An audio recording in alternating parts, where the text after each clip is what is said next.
Ini pukul 17.30. Nanti kita istirahat maghrib, makan malam, baru kita lanjutkan lagi ya. Pemantik pertama, nanti kami akan persilakan semua saja untuk menyampaikan pikiran dan gagasannya. Tapi yang pertama ini Pak Jenderal Johan Sahini, bagaimana ya? Memulai. Jangan dulu lah. Apa karena pangkatnya lebih rendah jadi ya? Silakan.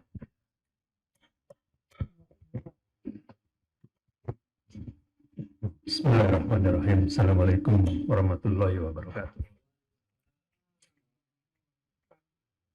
Saya mengikuti aktivitas PBNU itu mulai 84. Muktamar di Situbondo. Kemudian di Kerapia, di Cipasung saya nggak ikut, kemudian di Jombang. Setiap pelaksanaan muktamar itu pasti ada tragedinya.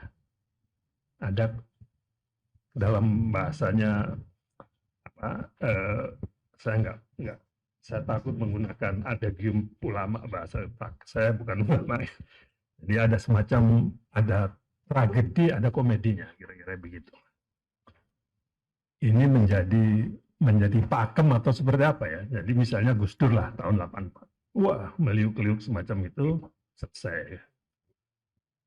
Yasin, meliuk-liuk selesai. Kiai Said sama, kira-kira begitu. Saya agak terpengaruh dengan apa yang disampaikan oleh Menko Muhaimin Iskandar pada acara lebih halal PMI 66 beberapa hari yang lalu. Saya tidak mengurangi, tidak menambah bahwa beliau menyebut rezim PBNU itu harus dihentikan. Bahasanya seperti itu. Bahasa dari Menteri Agama, PBNU ini seperti raksasa yang kelelahan. Nusron menyatakan kita punya 249 suara. 297 suara. Hampir 50%. Nah,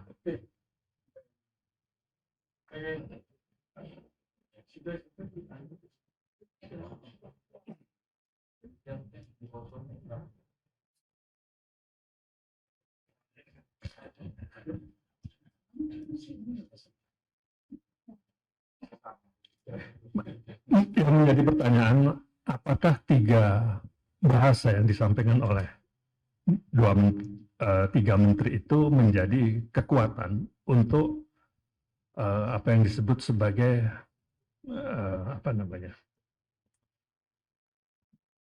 rezim PBNU harus dihentikan.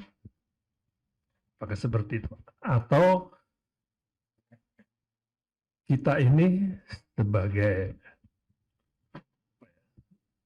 mengikuti alur saja, terserah siapa yang mau terpilih, kita ikut, ya enggak, ya udah, terserah. Apakah seperti itu? Dalam pikiran saya, pernyataan dari Menko Muhaimin Iskandar itu harus diberi kaki.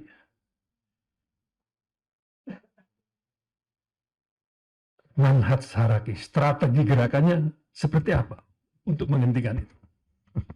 Karena kita melihat bahwa 5 tahun terakhir dalam konteks teologisnya ya, saya mendengar dari banyak pihak ya, tanpa ilmu. 5 tahun terakhir. 5 tahun tanpa ilmu. Ilmu dalam konteks teologis ya. Saya banyak mendengar itu. Saya tidak bisa menerjemahkan apa. Dalam konteks politik internasional juga banyak keliru. Misalnya, keliru dalam konteks melanggar Undang-Undang Dasar 45, melanggar Dasar-Sila Bandung, melanggar politik luar negeri yang bebas dan aktif. Itu semua adalah bagian dari peran Nahdlatul Ulama dalam dua dimensi, yaitu dimensi diniyah dan watoniyah itu tadi. Nah, apakah kita sepakat dengan apa yang disampaikan Menko itu untuk mendisrupsi persoalan-persoalan ini, kemudian mengembalikan PBNU ini pada jalur yang benar, yaitu jalur yang diinisiasi, digagas, kemudian dibentuk para masyayikh, para ulama pada awal berdirinya NU 1926. NU adalah bagian penting dari Republik ini. Itu tidak bisa dinafikan. Kita sebagai TNI merasa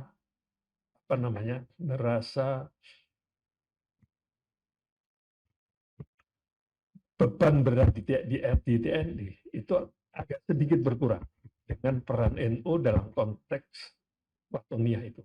Dia yang moderat, tidak ke kanan dan tidak ke kiri, katakanlah begitu. Dia moderat sebagai bagian penting dari bagaimana kita menerjemahkan, ya, memelihara kelestarian Republik ini. Itu yang pertama. Yang kedua, misalnya, yang pertama tadi harus diinterupsi.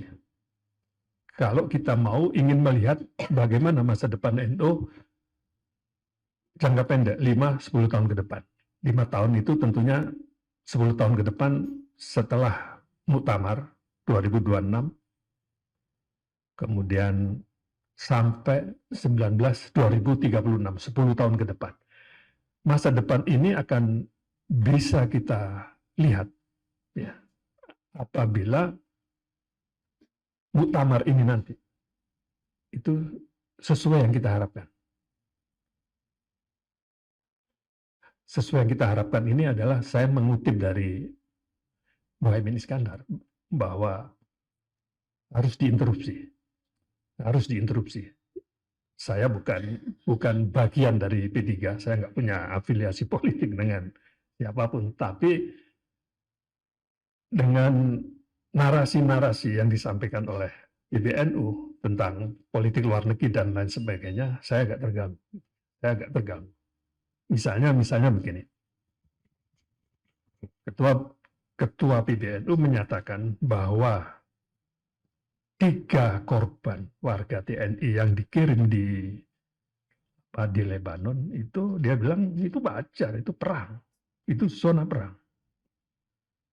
Persoalannya, TNI itu tidak pernah dikirim dalam zona perang, tidak pernah dikirim. Kalau kita melihat pembabakan perang, itu yang pertama ada perang, war, perang negara antar negara. Kemudian di bawah itu ada pihak yang ingin merekonstruksi perang ini turun lagi, lebih bawah dimensinya, yaitu peacemaking, menciptakan perdamaian. Untuk menciptakan perdamaian, TNI tidak punya hak, tidak boleh itu. Tidak boleh. Yang ketiga adalah, tahapan ketiga adalah peacekeeping. Nah, peacekeeping ini adalah satu wilayah di mana kedua belah pihak yang bertikai itu sudah mempunyai kesepakatan untuk damai. Nah, kita baru masuk. Kalau ada TNI masuk dalam wilayah pertama, mati, itu wajar.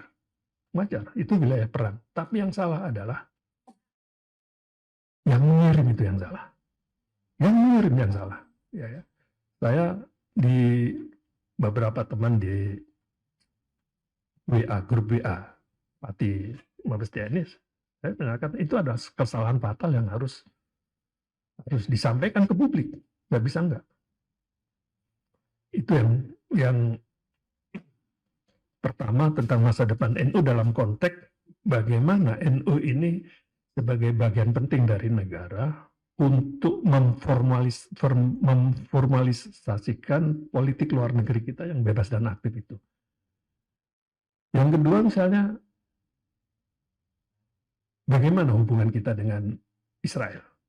Kita tidak pernah menyatakan negara ya, tidak pernah menyatakan dengan negara-negara yang ateis sekalipun, Cina katakanlah, kita boleh diplomasi, membuka kedutaan besar. Dengan Rusia yang katakanlah ateis, itu kita boleh.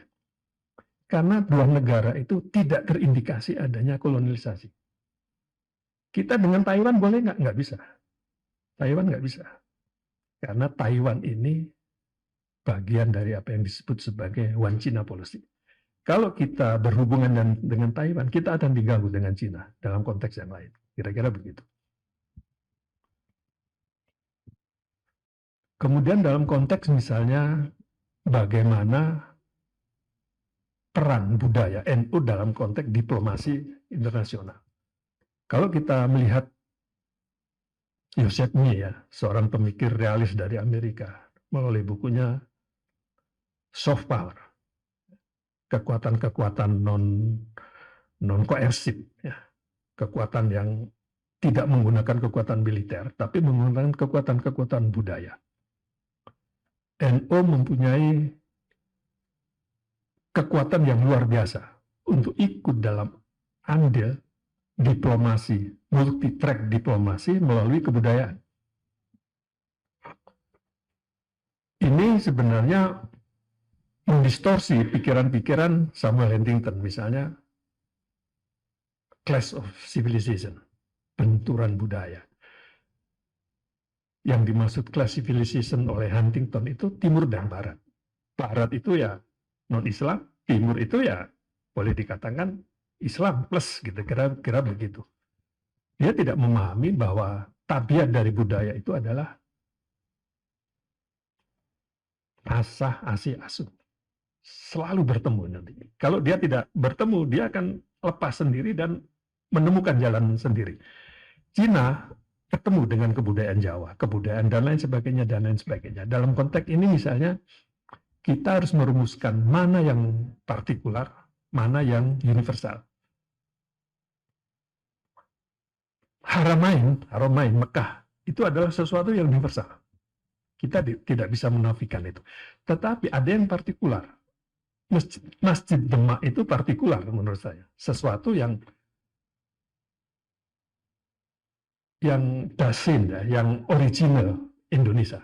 Kita harus menemukan itu, dan PBNU Islam Nusantara mempunyai modal dasar yang cukup kuat untuk melakukan diplomasi, multi-track diplomasi melalui kebudayaan. Mana yang partikular dan mana yang universal. Partikular dalam arti bahwa kebudayaan yang tidak bertentangan dengan syariat Islam, itu oke, saya kira. Bisa dikembangkan dan bisa menjadi sarana diplomasi yang luar biasa untuk kepentingan NU. NU menjadi penting dalam konteks perubahan tatanan dunia internasional yang saya melihat dalam waktu dekat itu akan berubah secara drastis, baik militer, ekonomi, dan lain sebagainya. Budaya akan mengikuti perubahan-perubahan itu. Tanpa kita mengantisipasi persoalan-persoalan global, kemudian mengantisipasi persoalan-persoalan lokal untuk terlibat dalam konteks itu, tanpa kita mendiskusikan, maka kita akan tertinggal jauh dalam permainan politik, budaya, global, dan lain sebagainya. Saya kira itu, Saudara Ketua, terima kasih atas waktu yang diberikan. Mudah-mudahan memberikan